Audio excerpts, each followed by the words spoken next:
So, class, today we will talk about our third point, that is balanced institutional design under the authority of a constitution. And this balanced institutional device will perfectly give you the answer that why and how our constitution or a constitution is effective in any society or in any country. Okay, so first of all, what is the meaning of balanced? Balanced means something which have like not so nobody is above or below to anyone. Everyone have like uh, equal power. Like in terms of power, everyone have like equal power. Nobody is superior, right? Something that is balanced. So constitutions are often subverted. Okay, what is the meaning of subverted?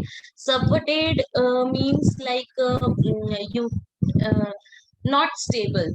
Okay, not stable. So sometimes uh, constitution constitutions are often subverted by some group or by small groups or some members of the group. And why they subvert the constitution and why they try to subvert the constitution?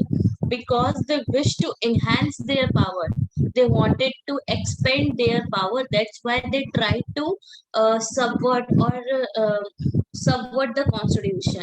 Okay, so for this reason we need a institutional designing of constitution. ठीक है, कि अगर कोई छोटा group, कोई small particular group क्या करे, उस कॉन्स्टिट्यूशन को सबवर्ट ना कर सके, इसलिए हमें एक well crafted constitution fragment power की जो है जो हमारे बहुत ही इंटेलिजेंटली डिजाइन किया गया हो, ऐसे कॉन्स्टिट्यूशन की एक कंट्री में जरूरत होती है.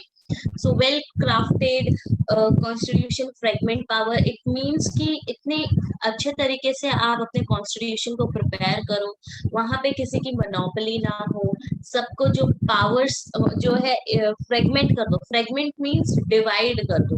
Okay, and design your constitution so intelligently. Okay, so intelligently that no group or no members can subvert that constitution. Okay, so and one way of such designing of a constitution is to ensure that no single institution acquires monopoly of power. और इस intelligently जो हम design कर रहे हैं constitution को, हमें ये इंश्योर होना पड़ेगा कि कोई भी सिंगल इंस्टीट्यूशन जो है, मोनोपोली क्या होता है? मोनोपोली मतलब किसी भी एक प्रोडक्ट पे एक ही पर्सन या एक ही ऑर्गेनाइजेशन का जब एक ही ऑर्गेनाइजेशन के पास जब पावर होती है, ठीक है, तो उसे हम मोनोपोली बोलते हैं. It is an economic term, right? For example in trade, अब फॉर एग्जांपल इंडिया में पावर जनरेट हो रही है, ठीक है, इलेक्ट्रिसिटी. अगर वो इलेक्ट्रिसिटी जो है एक ही पर्सन के पास, पूरे इंडिया में एक ही पर्सन के पास उसकी पावर है, तो this is not good. Why this is not good? Because कहीं ना कहीं वो क्या होगा, कहीं ना कहीं आपके इलेक्ट्रिसिटी के रेट बढ़ सकते हैं, वो कहीं ना कहीं अपनी मनमानी करेगा, राइट? तो that's why in politics also एक किसी भी एक इंस्टीट्यूशन के पास जो है मोनोपोली नहीं होनी चाहिए कोई भी पावर की. ठीक है, तो ये एक बहुत ही एक अच्छा तरीका है कॉन्स्टिट्यूशन को प्रिपेयर करने का. Okay, so फ्रेगमेंटिंग power in Indian constitutions, we fragmented the power in horizontal fragmentation of power, in horizontal distribution of power. In our earlier classes, also we talk about the horizontal distribution of power, or power divided into the different organs of the government. And in India, different organs of the government are legislature, executive, and judiciary. And even independent bodies like election commission, they have their own powers. They all are equal. Just look at this slide. They all stands equally, कोई भी एक दूसरे से superior नहीं है, सबके पास equal powers है but in different different terms. Legislature make laws, executive implement laws and judiciary punish those और who who is not following or who is violating the laws, right? तो एवरीवन, ऐसा नहीं है कि लेजिस्लेचर ने क्या किया, आपके सुप्रीम कोर्ट के जज को हायर किया है तो अब लेजिस्लेचर के पास वो पावर नहीं है, या फिर एग्जीक्यूटिव के पास वो पावर नहीं है कि वो इजीली उसे रिमूव कर सके। अब उसके लिए एक बहुत बड़ा प्रोसीजर है, ठीक है? या फिर जो सैलरी है सुप्रीम कोर्ट की जजेस की, वो एग्जीक्यूटिव ने क्या बोलते हैं, प्रेसिडेंट ने उन्हें बना दिया सुप्रीम कोर्ट का जज, बट उनकी जो सैलरी है वो उनके हाथ में नहीं है कि हम उनके अंडर वर्क नहीं कर रहे हैं, वो सीधे गवर्नमेंट फंड से सुप्रीम कोर्ट के पास जाती है, राइट? तो just like that, these are like these are like we share the power equally between different organs of the government, ठीक है? जहाँ पे कोई भी एक दूसरे से सुपीरियर नहीं है। This is called the fragmentation of power, okay? And it is one of the way to design your constitution so uh, intelligently, by fragmenting the powers, right? So इससे क्या होगा, this ensures that even if one institution want to subvert the constitution, अब इससे क्या हो रहा है, अगर सपोज एग्जीक्यूटिव जो है वो सबवर्ट करना चाह रही है कॉन्स्टिट्यूशन को, तो दो और ऑर्गन्स जो है वो उसे ये काम करने नहीं देगी, ठीक है? वो it will check its transgressions, ठीक है, कि उसकी क्राइम्स देखेगी, उसके ट्रांसग्रेशंस देखेगी कि उस इंस्टीट्यूट ने कुछ गलत तो नहीं किया, ठीक है, करप्ट तो नहीं है, तो वो सारे चेक्स एंड बैलेंसेस रखती है, ठीक है? An intelligent system of checks and balances has facilitated the success of Indian constitution, कि तीनों ही ऑर्गन के पास ये पावर है, तीनों ही ऑर्गन एक दूसरे पे चेक और बैलेंस रखती है, कोई भी अपनी पावर का जो है मिसयूज नहीं कर सकता in this horizontal fragmentation of power. Okay, now the another important aspect of like intelligently intelligent institutional design is flexibility versus rigidity of constitution. Now what is the meaning of flexibility versus rigidity? Both are the opposite words. Flexible means which is very like किसी भी तरीके में जो मिल जाए, खुल जाए या फिर मुड़ जाए, राइट? रिजिडिटी मतलब जो ठोस होता है, जो इजीली क्या है, टर्न नहीं होता है। सो एक कॉन्स्टिट्यूशन जो है, if we talk about our Indian constitution, हमारा जो इंडियन कॉन्स्टिट्यूशन है बहुत फ्लेक्सिबल है, पर साथ में वो रिजिड है। उसे जितना इजी मतलब हम इजीली उसमें अमेंड कर सकते हैं, उतना ही वो रिजिड भी है, इतना इजी भी नहीं है उसको अमेंड करना। मतलब कहने का मतलब ये है कि ऐसे वैल्यूज, ऐसे नॉर्म्स, ऐसे प्रोसीजर्स हमें अपने कॉन्स्टिट्यूशन में डालने चाहिए जिससे कि हमारा जो कॉन्स्टिट्यूशन है राइटली बैलेंस रहे, और साथ में ही, ठीक है, राइटली बैलेंस रहे, रिजिड रहे, और साथ में ही उसके अंदर ऐसे प्रोसीजर्स भी हो जिससे कि अगर हमें इन फ्यूचर नीड्स की जरूरत हो, चेंजेस की जरूरत हो, कोई ऐसी सर्कमस्टेंसेस आ जाए, तो हम उसे फ्लेक्सिबल होना चाहिए, हम इजीली उसे अमेंड कर सके। फॉर एग्जांपल हमारा जो कॉन्स्टिट्यूशन है आज से 70 इयर्स पहले बना, राइट? 71 इयर्स पहले हमने इम्प्लीमेंट किया था, उस इतने टाइम पहले बना था। बट कोई जरूरी है कि जो 70 इयर्स पहले बना है वो आज के टाइम पे कॉन्स्टिट्यूशन वैसा ही रहे? हमें बहुत सारे अमेंडमेंट्स उसमें करने की जरूरत है।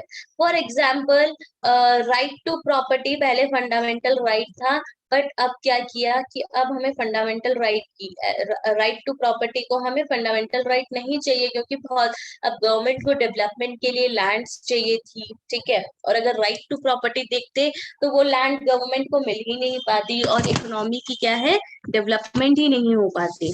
तो इस टाइम पे अब क्या किया था, राइट टू प्रॉपर्टी जो है हमारा लीगल राइट बना। और इसमें क्या किया था हमने, हमारे कॉन्स्टिट्यू जो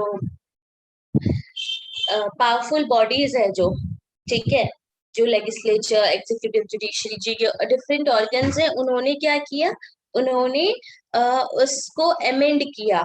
ठीक है, अब जैसे कि हमारी फंडामेंटल ड्यूटीज है, और ये कह सकते हो यूनिवर्सल एडल्ट सफरेज है। एट द स्टार्टिंग में जो थी यूनिवर्सल एडल्ट सफरेज में कि जो वोटिंग एज थी 18 है, आज के डेट में भी 18 ही है। बट क्या किया उसमें, स्टार्टिंग में उसकी वो वोटिंग एज आपकी 21 थी, बट आफ्टर दैट एक 72nd अमेंडमेंट में के बाद उन्होंने क्या किया, उस यूनिवर्सल एडल्ट फ्रेंचाइजी में, उस एक्ट में जो है, आप बोल सकते हो अमेंडमेंट किया। क्यों? क्योंकि नेसेसरी था। पर साथ में ही उसे इजीली अमेंड करना इतना इजी भी नहीं है, उसको हमें नॉर्म्स, वैल्यूज, आइडल्स, प्रोसीजर्स के साथ जाना पड़ता है। अब प्रेसिडेंट एग्जांपल एक और ले लो, हमें प्रेसिडेंट हमने बना दिया, ठीक है, प्रेसिडेंट बन चुके हैं। अब प्रेसिडेंट को रिमूव करने का प्रोसीजर ऐसा नहीं है, बहुत इजी है कि हमारा आज मन नहीं है, प्रेसिडेंट हमारे अकॉर्डिंग नहीं चल रहा है, हम इसे रिमूव कर देते हैं, नहीं। अब उन्हें रिमूव करना इम्पॉसिबल सा है, इम्पीचमेंट के प्रोसेस से ही हम उन्हें रिमूव कर सकते हैं, राइट। कि सबकी सहमति होनी चाहिए, 2/3 प्रेजेंट प्रेजेंट एंड वोटिंग होना चाहिए, मोर देन 50%। तो that is not an easy task, right.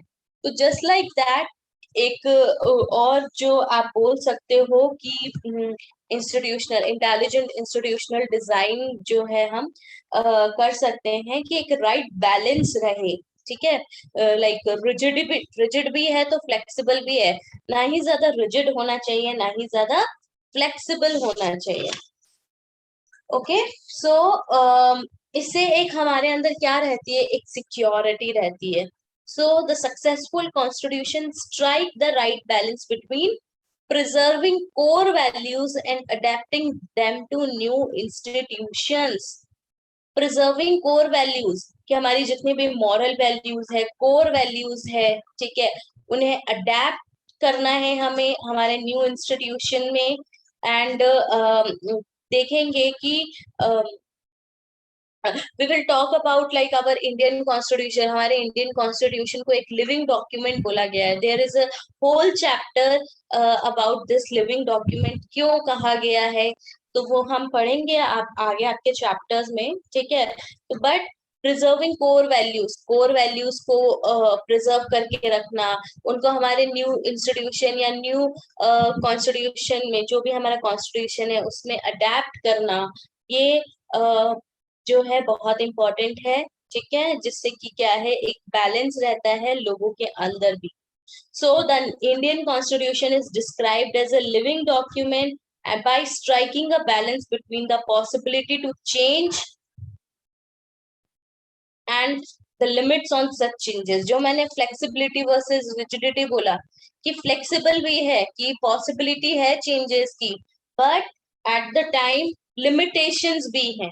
Okay, so our ये जो इंटेलिजेंटली क्राफ्टेड कॉन्स्टिट्यूशन को क्राफ्ट करना है, इसमें ये चीजें जो है एक राइट बैलेंस बना के रखती है, checks and balances, flexibility versus rigidity. ठीक है, जो लिविंग वैल्यूज है उनको सॉरी हमारे जो कोर वैल्यूज है उन्हें अडेप्ट करना चाहिए, प्रिजर्व करके रखना चाहिए। And our constitution is considered as a living document. Why? Because it is like flexible as well as rigid at a time। It has the horizontal fragmentation of power, ठीक है, federal division of power. So there are so many things जिससे कि हमें पता चलता है कि जो ये इंडियन कॉन्स्टिट्यूशन है उसके अंदर एक बैलेंस बना हुआ है। तो किसी भी कंट्री का अगर कोई भी कॉन्स्टिट्यूशन है, किसी भी कंट्री का है, तो उसको ऐसे इतना इंटेलिजेंटली आप डिजाइन करें कि जो इंस्टीट्यूशंस है किसी के पास मोनोपोली ना हो, इंस्टीट्यूशंस के पास में क्या हो, एक बैलेंस बना के रखे वो लोग, right. So now Therefore, in determining whether a constitution has authority, you can ask for yourself. ठीक है, हमने 3 क्वेश्चंस पढ़े थे under this authority of the power of the authority of a constitution. What is a constitution?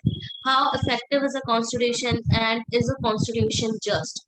ठीक है, अब now, were the people who enacted the constitution credible? There are some more questions which we have to discuss. Before that, जो हमने ये 3 questions पढ़े थे, what is a constitution? I already gave you the answer. How effective is a constitution? अगर ये 3 चीजें हैं, mode of promulgation की हम अपने हम laws बना कैसे रहे, उसके बाद laws जो बने हैं वो अम, अ, वो सब्सटेंसिव है कि नहीं है, ठीक है। थर्डली, बैलेंस्डली वो डिजाइन किया गया है कि नहीं किया गया है, ठीक है। तो अगर ये तीनों चीजें अगर एक कॉन्स्टिट्यूशन में है, तो जो किसी भी कंट्री का कॉन्स्टिट्यूशन जो है एक सक्सेसफुल कॉन्स्टिट्यूशन होगा। Okay, now these questions, were the people who enacted the constitution credible? ठीक है, अब जिन भी लोगों ने इनेक्ट किया है, क्या वो क्रेडिबल है, उनको हम एक्सेप्ट करेंगे? तो अभी और भी चीजें हैं, हमने सब्सटेंसिव प्रोविजन में देखा कि एक आंसर दिया है उसमें कि जो भी आपके यू कैन से कि ऐसे नॉर्म्स, ऐसे पॉलिसीज होने चाहिए, ऐसे प्रोविजंस होने चाहिए जो सब क्या करें, जो सब फॉलो करें और सब उसे एक्सेप्ट करें। कुछ रीजंस होने चाहिए, but we will answer more about it कि क्यों क्रेडिबल होना चाहिए in further of your book. Further portion में we will talk about it. Secondly, did the constitution ensure that the power was intelligently organized so that it was not easy for any group to support the constitution? And most importantly, does the constitution give everyone some reason to go along with it?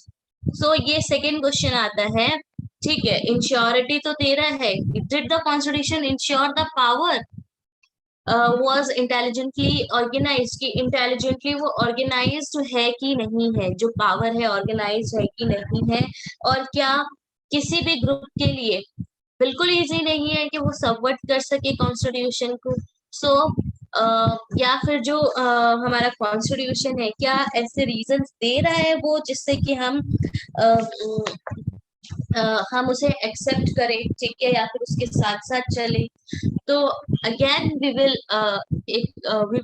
talk more about it elaborately in your further chapters, जो भी है, federalism है आपका, equality है, हम 3 organs of the government के बारे में एकदम elaborately पढ़ेंगे। तो उसमें जब हम एग्जाम्पल्स पढ़ेंगे, केस सिचुएशंस पढ़ेंगे, we will get to know कि क्यों क्रेडिबल है, क्यों क्या ऐसे रीजंस है जिससे कि लोग उसे एक्सेप्ट कर रहे हैं।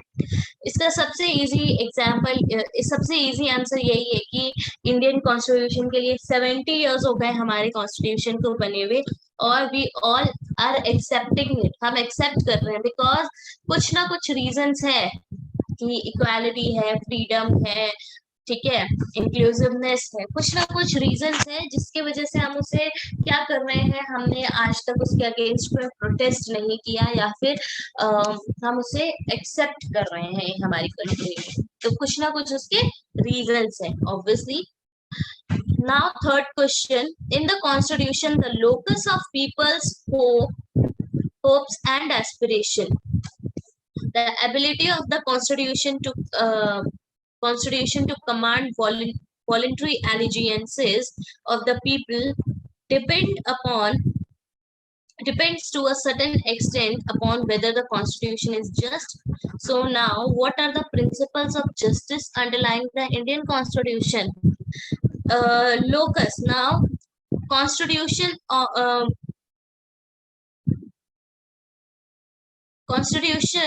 the locus of people. Now what is locus meaning? Locus means होता है, जैसे कि बच्चे आप ये समझ लीजिए समथिंग प्लानिंग, ठीक है, कि प्लानिंग क्या है, या फिर you can say Here it means like centre, centre of source. जो लोग है, the constitution the locus of people's hope. जो कॉन्स्टिट्यूशन है लोगों के एस्पिरेशन, लोगों के होप का जो है वो जरिया है। तो कैसे बना जरिया? क्या लोगों के एस्पिरेशंस को वो फुलफिल कर रहा है?